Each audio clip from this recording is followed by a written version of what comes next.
random forest, another model, another statistical model. Random forests are an ensemble learning method that combines multiple decision trees. So, random forest is an ensemble learning method, and ensemble learning methods combine multiple decision trees. They generate a set of decision trees using what we call bootstrap samples and aggregate the predictions to make more accurate predictions. Another statistical model is support vector machines. Support vector machine is abbreviated as SVM. SVM is a supervised learning algorithm that builds a hyperplane to classify data into different. It aims to maximize the margin between classes, the distance, allowing for effective separation. We have naive Bayes. Naive Bayes is a probability classifier, it's a model too, based on Bayes' theorem and assumes independence between features. This model is commonly used for text classification and spam filtering.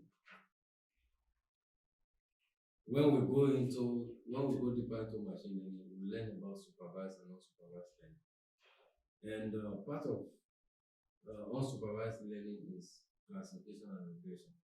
So this naive Bayes, which is a probabilistic algorithm or model, is commonly used for text classification and spam filtering. Another model is cluster analysis.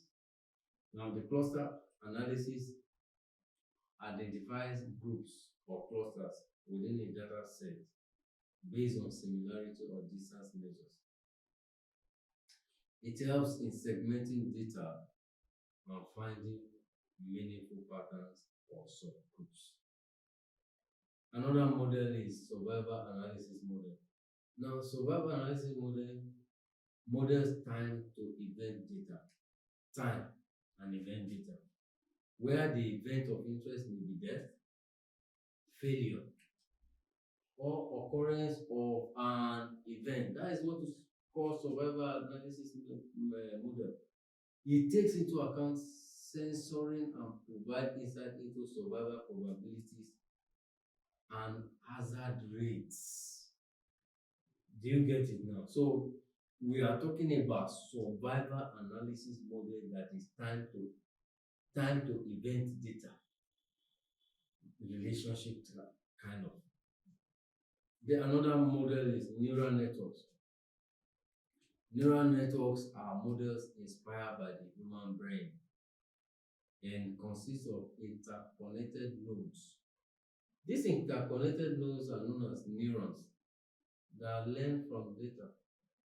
They are capable of learning complex relationships. And that is why they are called deep learning models. They are widely used in deep learning applications. These are just few examples of statistical models used in data science and analysis. Remember, the choice of model depends on the nature of the data. That is one.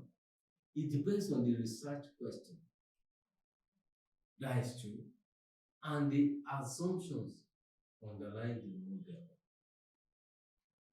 So data scientists often explore and compare multiple models to find the best fitting model for a given problem. So that takes us into model evaluation and selection.